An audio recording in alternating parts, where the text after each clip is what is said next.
Dans l'état de vie d'union d'amour avec Dieu, l'âme arrivera à un sentiment et à une connaissance divine très étendue et très savoureux de toutes les réalités et divines et humaines. Ce ne sera donc pas un sentiment vulgaire, ni une connaissance naturelle ou sentimentale, car autant la lumière et la grâce de l'Esprit Saint sont élevées au-dessus des sens intérieurs ou extérieurs, et le divin au-dessus de l'humain, autant son mode de considérer est supérieur à ce qu'il était précédemment. Voilà pourquoi l'esprit doit se laisser purifier, se laisser dégager des moyens naturels et vulgaires de comprendre. Il faut qu'il soit mis, par le moyen de cette contemplation purificatrice, dans des angoisses et des amertumes profondes. Quant à la mémoire, elle sera séparée de tout ce qui était pour elle un sujet d'agrément et de repos. Aussi aura-t-elle un sentiment très intérieur et une disposition qui la rendront étrangère à tout et l'éloigneront de tout. Et alors il lui semblera que tout, ici-bas, est complètement différent de ce qu'elle pensait précédemment. Voilà comment cette nuit détache peu à peu l'esprit de sa manière commune et vulgaire de connaître les réalités, quelles qu'elles soient, pour lui substituer des sentiments tout divins. L'esprit est alors tellement élevé au-dessus de la manière humaine d'agir qu'il semble comme transporté hors de lui-même. D'autres fois, il se demande s'il ne subit pas l'effet d'un charme ou d'un enchantement. Il est tout ravi des merveilles qu'il voit et dont on lui parle. Il lui semble qu'elles sont nouvelles, étrangères, bien que ce soient les mêmes que celles dont il s'occupait autrefois. La cause en est que l'âme s'éloigne et s'écarte peu à peu de la manière commune de sentir ces réalités et de les connaître. Cette manière a été réduite à néant et est devenue toute divine. Aussi appartient-elle plus à la vie future qu'à la vie présente. Telles sont les afflictions et purifications de l'esprit que l'âme endure, afin d'être engendrée de nouveau à la vie nouvelle de l'esprit par le moyen de cette divine influence. C'est dans ces douleurs qu'elle enfante l'esprit de salut. Selon la sentence d'Isaïe, « Nous étions ainsi devant ta face, ô Seigneur, nous avons conçu, et nous avons été comme en travail, et nous avons enfanté l'esprit de salut. » Outre cela, amis, c'est par le moyen de cette nuit de la contemplation que l'âme se prépare à la tranquillité et à la paix intérieure. Tranquillité et paix si profondes et si pleines de délices que d'après la Sainte Écriture, elles surpassent tout sentiment. Il faut donc que l'âme sacrifie complètement sa première paix qui était enveloppée d'imperfection et n'était pas une paix véritable. L'âme la croyait ainsi parce qu'elle la trouvait à son goût, qu'elle l'avait établie dans ses sens ou dans son esprit. Mais je le répète, cette paix était imparfaite et ne pouvait donc mener à l'union à Dieu. Ainsi faut-il que l'âme en soit purifiée, écartée, séparée.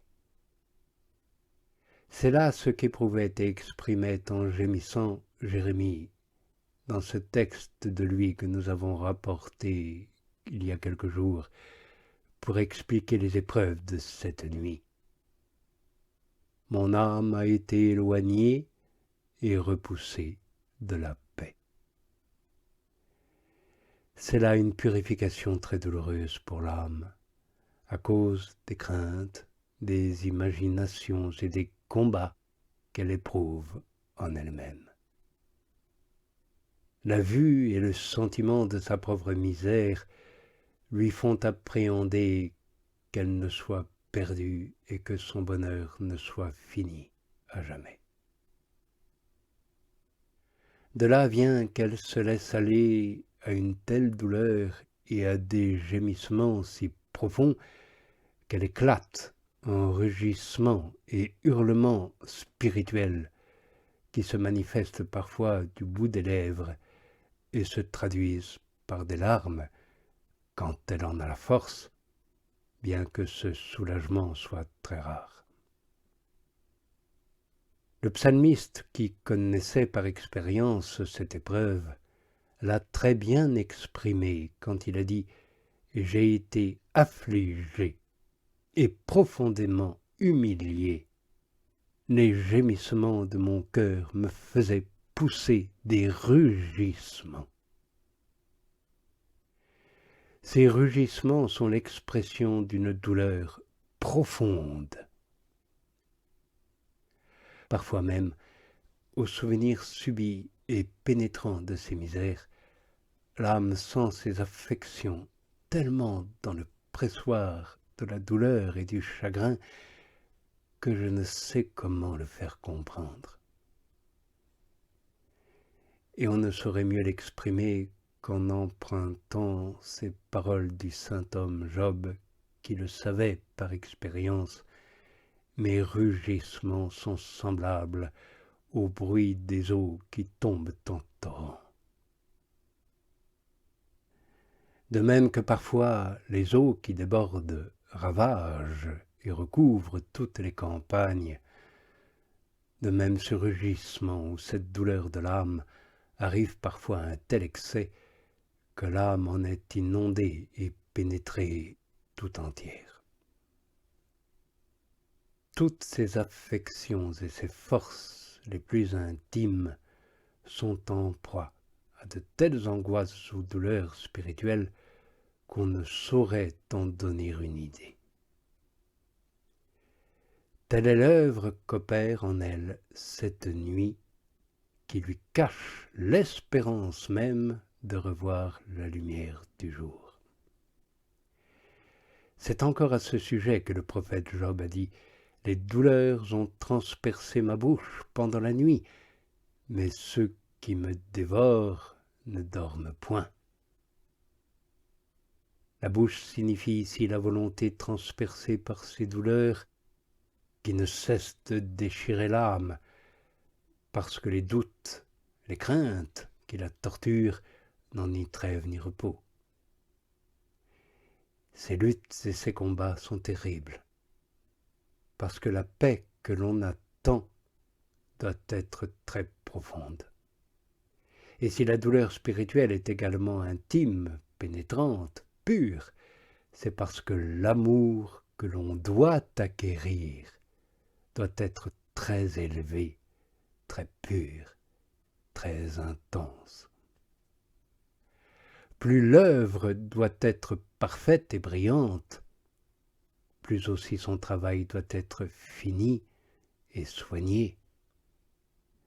Un édifice est d'autant plus solide qu'il repose sur de meilleurs fondements. Aussi Job a-t-il dit « Mon âme est toute languissante en elle-même.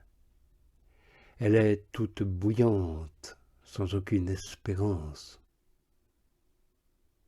Et la cause en est que l'âme est appelée à posséder dans l'état de perfection où l'achemine la voie de cette nuit purificatrice les biens innombrables des dons divins et des vertus qui y demeurent. Elle est appelée aussi à donner la jouissance à sa substance et à ses puissances. Il faut donc, tout d'abord, ne nous mentons pas à nous-mêmes et ne mentons pas à ceux qui désirent vivre chrétiennement. Il faut donc tout d'abord que, d'une manière générale, elles se voient et se sentent éloignées, privées, dénuées de tous ces biens et étrangères à tous ces biens. Elle doit regarder comme étant si éloignée qu'elle n'y parviendra jamais et que tout bonheur est fini pour elle. C'est encore là ce que Jérémie nous fait comprendre quand il dit « J'ai perdu le souvenir du bonheur ». Et c'est ce que Jésus a vécu lors de son agonie ou de sa station sur la croix. Et cela plus intensément qu'aucune âme ne pourra le vivre ici-bas. Examinons maintenant une difficulté. Cette lumière de contemplation est très suave et très douce. L'âme ne saurait rien désirer de plus délectable. Comme nous l'avons dit, c'est avec elle que l'âme doit s'unir. C'est en elle qu'elle doit trouver tous les biens dans l'état de perfection qu'elle recherche. Or, quand cette lumière investit l'âme, pourquoi commence-t-elle par produire en elle ces effets si pénibles et si étranges dont nous venons de parler? Il est aisé de répondre à cette difficulté en répétant ce que nous avons déjà expliqué en partie. La cause ne vient pas de ce que la contemplation ou l'infusion divine produisent par elle-même de la peine, elle apporte au contraire une abondance de suavité et de délices dont l'âme ne tardera pas à jouir. La cause de ces douleurs vient de la faiblesse et de l'imperfection où l'âme se trouve alors. Faiblesse que Jésus a voulu partager, puisqu'en lui aucune imperfection n'existait. La cause de ces souffrances vient également des dispositions de l'âme qui sont opposées à la réception de telles faveurs. Voilà pourquoi, lorsque l'âme reçoit cette divine lumière, elle éprouvera les souffrances dont nous avons parlé.